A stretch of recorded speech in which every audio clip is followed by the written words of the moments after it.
Banyak yang ngira kalau harga saham turun, yang kena dampak cuman investor atau trader saham aja. Padahal kenyataannya, penurunan pasar saham bukan cuma urusan investor atau perusahaan besar yang terdaftar di bursa efek. Dampaknya bisa berantai dan ngerembet ke banyak aspek kehidupan kita sehari-hari.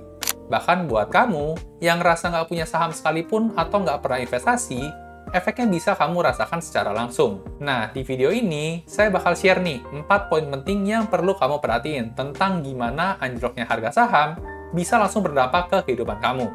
Bukan cuma teori ya, tapi dampak nyata yang bisa bikin kita semua jadi lebih waspada. Apa aja poin-poinnya? Yuk langsung aja kita bahas satu persatu.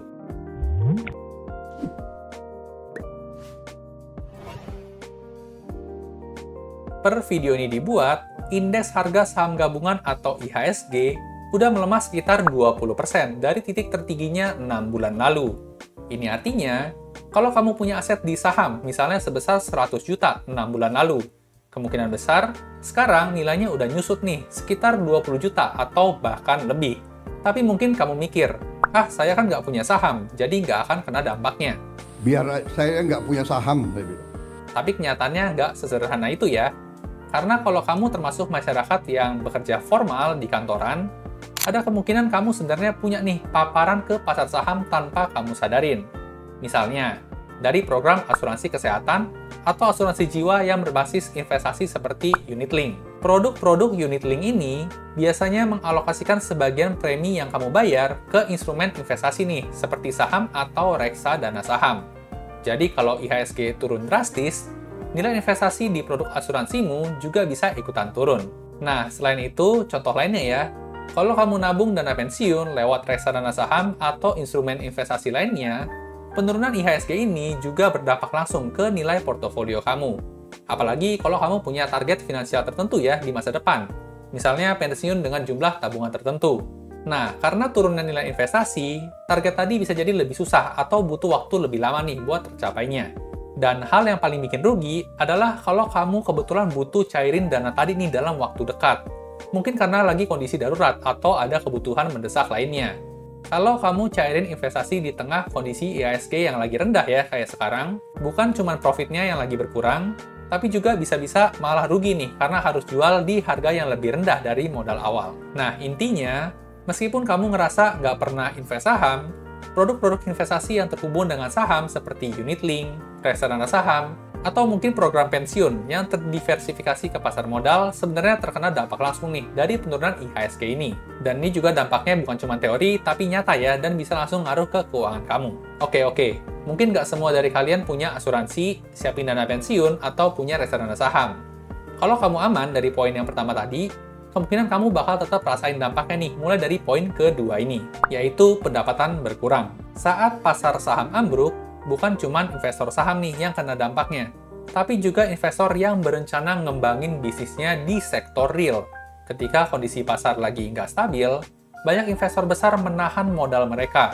Bukan cuma mereka yang pengen jual beli saham ya, tapi juga mereka-mereka yang pengen bangun pabrik, ekspansi bisnis, atau buka usaha baru. Nah, dalam situasi ekonomi yang nggak menentu, investor bakal lebih milih nunda ekspansi nih, karena takut modal yang keluar nggak sebanding sama keuntungan yang diharapkan. Akibatnya, perusahaan-perusahaan besar yang biasanya jadi motor penggerak ekonomi, justru malah melakukan efisiensi besar-besaran. Mereka mungkin batalin rencana buat rekrut karyawan baru, ngurangin bonus, bahkan potong gaji atau PHK massal supaya bisnis mereka bisa survive. Dan hal ini nggak cuma dampak ke pekerja formal aja ya, tapi juga ke pekerja yang informal. Misalnya kita coba ambil contoh ya, kamu seorang pengusaha kecil atau small business owner. Umumnya sekarang pasti lagi ngalamin jumlah pemberi produk kamu itu lagi kurang. Kenapa seperti itu? Karena daya beli masyarakat secara umum lagi ikutan turun. Ketika orang-orang khawatir dengan kondisi ekonomi dan takut kehilangan pekerjaan, mereka bakal lebih hati-hati nih dalam spending uang mereka. Mereka bakal nunda beli barang-barang non-esensial atau mewah, dan lebih milih nabung atau alokasi dana ke kebutuhan yang lebih pokok aja. Nah, kalau penurunan ini terus berlanjut ya, efek dominonya juga bakal semakin luas nih. Misalnya, toko retail bakal makin sepi pembeli. Bisnis kuliner yang pendapatannya menurun drastis, atau bahkan penyedia layanan profesional yang permintaannya ikutan turun karena klien juga lagi ngurangin spending. Jadi meskipun kamu bukan investor saham, bakal tetap terasa dampaknya dari sisi penghasilan yang nggak stabil atau bahkan terus menurun. Tentunya masalah belum selesai sampai sini ya, kita lanjut ke poin yang ketiga, yaitu harga-harga barang pada naik. Ketika IHSG drop, investor asing seringkali jadi kabur nih dari iklim investasi Indonesia. Dengan kaburnya investor asing ini, mereka otomatis bakal jual aset mereka dalam bentuk mata uang rupiah dan mengkonversikannya kembali jadi US dollar. Nah, proses jual besar-besaran ini menyebabkan permintaan terhadap rupiah jadi menurun drastis nih.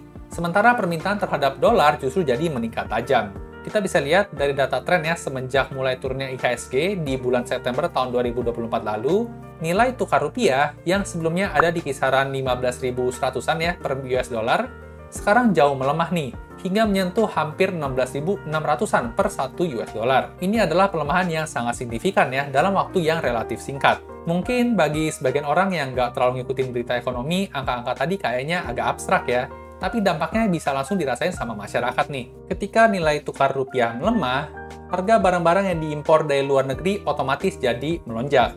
Barang-barang yang biasa kita gunakan sehari-hari seperti smartphone, laptop, dan berbagai produk elektronik lainnya jadi lebih mahal nih, karena mayoritas komponennya berasal dari impor luar negeri. Bukan cuma itu, bahan makanan yang diimpor, obat-obatan tertentu, bahkan minyak mentah yang digunakan untuk menggerakkan ekonomi kita juga ikut terkena dampaknya nih. Dampak ini nggak hanya dirasakan kalangan atas aja ya, tapi juga masyarakat umum. Contohnya, harga minyak impor yang lebih mahal bisa menyebabkan biaya produksi dan distribusi bahan pangan jadi ikutan naik.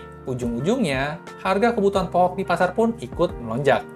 Belum lagi kalau kamu menggunakan produk-produk kesehatan impor atau obat-obatan tertentu yang ternyata harganya jadi ikutan naik. Nah, kalau kondisi ini terus berlanjut ya tanpa adanya perbaikan, masyarakat Indonesia yang awalnya udah tertekannya karena inflasi bakal makin terpuruk lagi nih. Karena ketika harga barang naik ya, sementara pendapatan cenderung stagnan atau bahkan turun, maka yang terjadi adalah penurunan daya beli nih yang makin dalam lagi. Nah, makin kesini makin mantap kan masyarakat Indonesia alias makan tabungan. Lanjut lagi ke poin yang terakhir, yaitu pengetatan kredit perbankan. Ketika IHSG anjlok, bank dan lembaga keuangan lainnya biasanya jadi lebih hati-hati nih dalam menyalurkan kredit.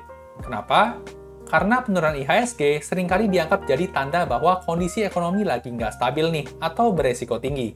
Ketika nilai aset perusahaan di pasar saham jatuh, kemampuan perusahaan buat melunasin hutang atau mempertahankan arus kas positif bisa terganggu nih.